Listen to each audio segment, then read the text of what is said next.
for too long. I promise you that. Let me thank the organizers for the invitation to come and present our work to you today.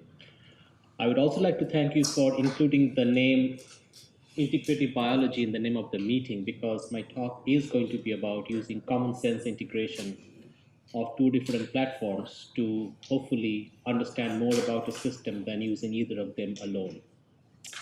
So I named my talk as Integrative Transcriptomic and Metabolomic Analysis, Improves Biological Understanding.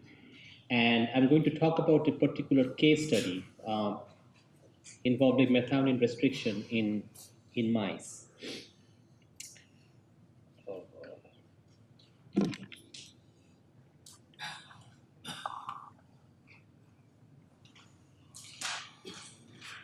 It doesn't go back and forth. Oh, I see. I see. So use this one. Okay. Got it. Okay. So methionine restriction is a process where if you restrict the amount of methionine in the diet from about normal about 0.86% by weight to about 0.17%. So if you reduce it by around 80% in animal models, you would get lifespan extension in various animal models as well as a lot of metabolic benefits. This is similar but not the same as caloric restriction. There are some overlaps but some distinct effects also between the two types of dietary restrictions. These are a few of the papers. By no means this is a comprehensive list of the work that has been done to establish methionine restriction, or MR, as I will be referring to it from now on, for the various types of metabolic benefits that it does, that it gives us. So here are a few examples. So for example, in mice as well as in rats, when they are on a methionine restricted diet, they would typically consume more food. The black dots are the methionine restricted animals and the open circles are the controls. They would typically consume more food, but they would gain less weight. Also, they will actually gain less fat mass, as is shown by the adiposity graph here. Additionally, they will show increased energy expenditure upon chronic dietary methionine restriction. For both daytime as well as nighttime, you see an increase in the amount of energy expended in the methionine restricted animals compared to the chow-fed animals. The metabolic benefits can also be seen if you look at the plasma and tissue levels of lipids as well as fasting insulin, either after 3 months, 6 months, or 9 months of chronic methionine restriction in rats and in mice. So in this slide, we're looking at the plasma triacylglycerols and the fasting insulin levels between the control and the methionine restricted animals. And you see in each case, whether it is 3 months or 9 months, the MR reduces the levels of the TAG and the insulin. The same thing is also seen at 6 months. This is just a replicate experiment that was conducted. Besides the plasma, you see slight reductions of the liver triacylglycerol, as well as some in the muscle, are definitely around 9 months, if not around 3 months of age.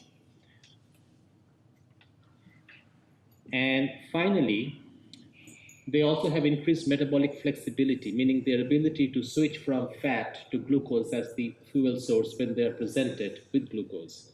So in this graph, the green line is for the dietary MR animals, and the blue line is for the controlled diet animals, looking at their nighttime and daytime respiratory quotient, which is the ratio of oxidation of carbohydrates to oxidation of fat.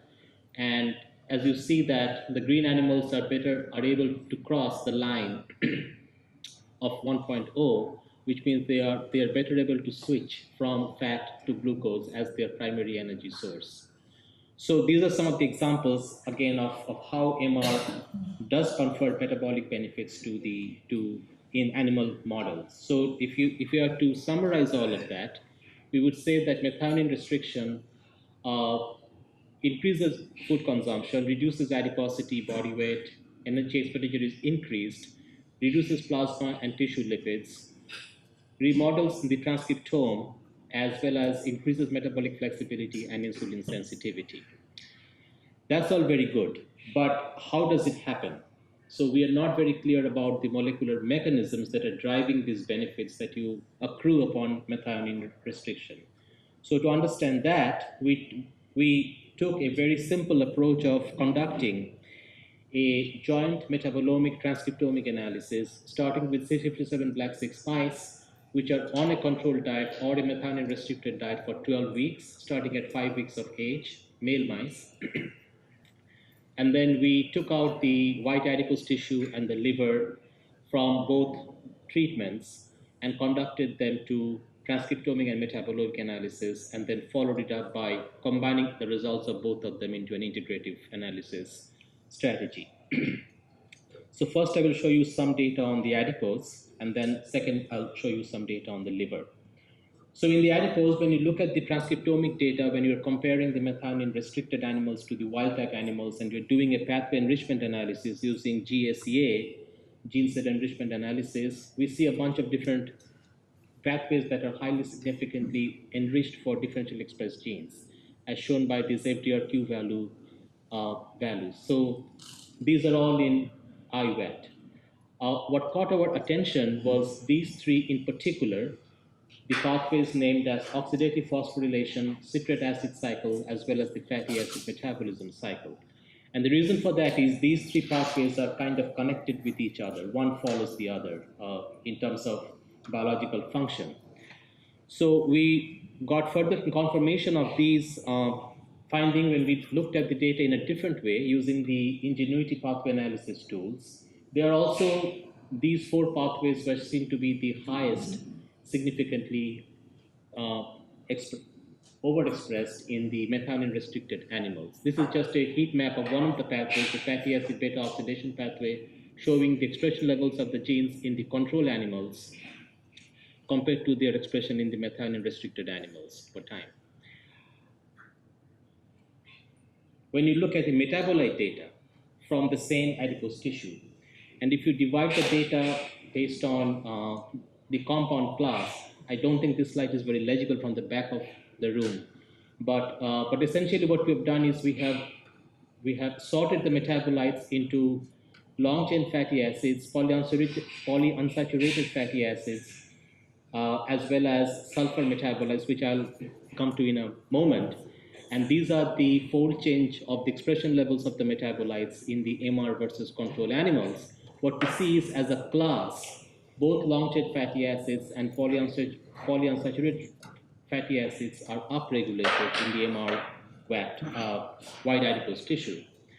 Now, when you put these two findings together, remember we found that fatty acid metabolism, oxidative phosphorylation, as well as TCA cycle was called as being significantly altered based on transcriptomics. When you put this data together and put them side by side, for example, for the fatty acid transport and metabolism pathways, I'm showing you here some of the genes that you saw on the heat map that belong to this particular pathway, and here are the metabolites that belong to this particular pathway. And we are plotting their fold change as well as their significance in terms of the Q value. We can generate lists of genes and metabolites in the same pathway that are showing concordant changes in the direction of expression. And since we are much better as humans in looking at pictures than at tables, here is the same data shown to you as a figure. So here on the left part is the fatty acid transport and oxidation pathway showing both the genes in circles and the genes as circles and the metabolites as rectangles or square. And when you see something colored pink, it means that entity was upregulated in methionine restricted animals. So what we see here is not only both circles and rectangles are pink, which means there is an upregulation of genes as well as metabolites that operate in this particular pathway. This thing leads on to the TCA cycle through the acetyl-CoA intermediates. The TCA cycle then leads on to the electron transport chain, ultimately upregulating UCP1, leading to the very well-known effect of browning of white adipose tissue upon methionine restriction. So this could be the reason why we see that physiologically. You are seeing a coordinate upregulation of the processes that ultimately allow metabolizing fatty acid to make browning of the white adipose tissue. Okay, so let us now move on to the analysis of the liver samples. And here I'm going to start with the metabolite data first. So when we looked at the metabolite data, we saw some changes in the fat in the long chain fatty acids, but they were mostly downregulated in the liver. But what we saw more interestingly was these changes in sulfur metabolites, okay, methionine, cysteine, all those. And remember, we have actually taken out methionine to a huge extent from these animals' diets. So what we are changing in the liver is sulfur metabolism. Whereas remember, in the adipose tissue, we saw no change in the sulfur metabolism. It was well balanced. So here is some data on some of these metabolites that we further validated by individual analysis, that they were all shown to be slightly upregulated in the methionine restricted animals. Okay, so this is from the large scale metabolite expression data from Metabolon. These are individual metabolites analyzed as replications of these findings here. Again, a table picture is worth 1,000 words. So if you put those metabolites on this map of sulfur amino acid metabolism or hepatic sulfur amino acid metabolism, we have here three main cycles or three main processes operating. One is the folate cycle, one is the methionine cycle, and one is the transsulfuration pathway by which the sulfur has to decide where it wants to go.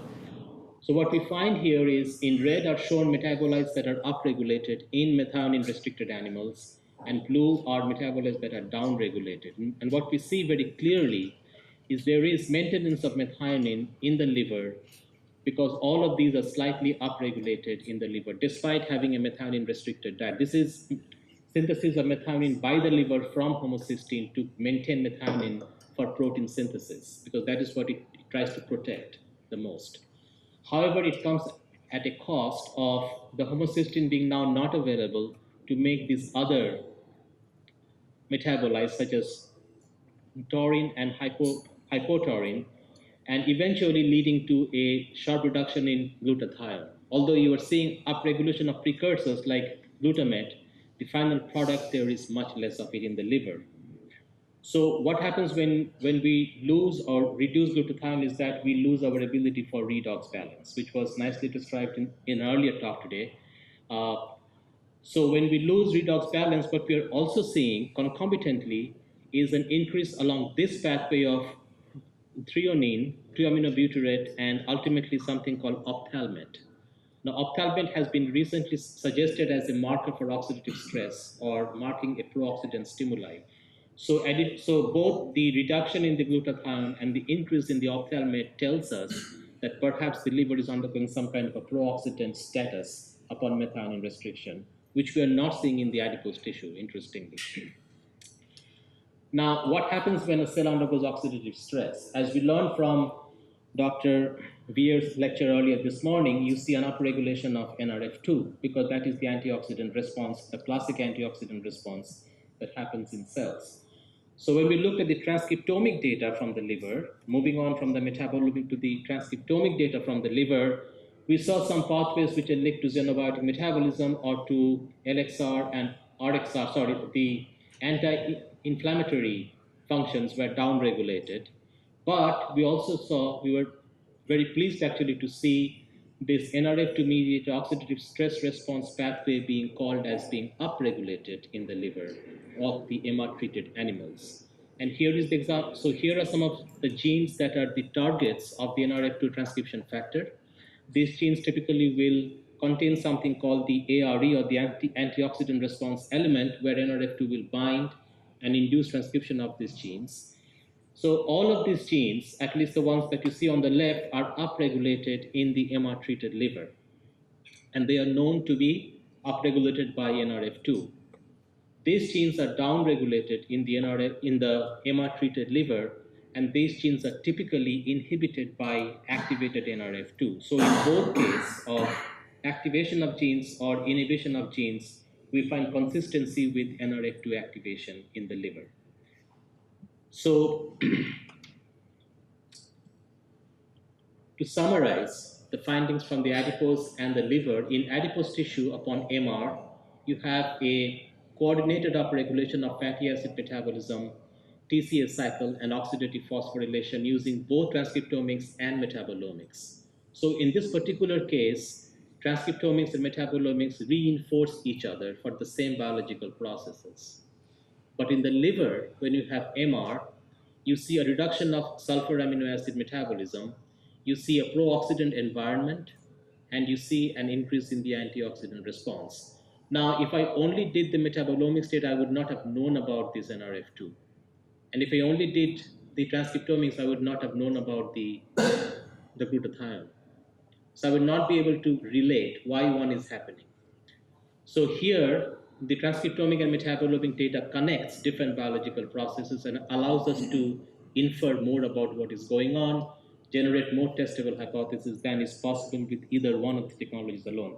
And this, I think, is a very clear example of the value of integrating analysis rather than just doing one of them. So with that, I would end, and I would like to thank my collaborators at the Pennington Biomedical Research Center in United States, Tom Geddes, Kirsten Stone, Laura Bobart, Desiree Wander, she's at Georgia State University now, Susan Newman and Michael Solblom helped us with generating the genomics and the metabolomics data. And these are my current funding agencies. So I thank you for your attention, and I think I took less than 20 minutes. Yes.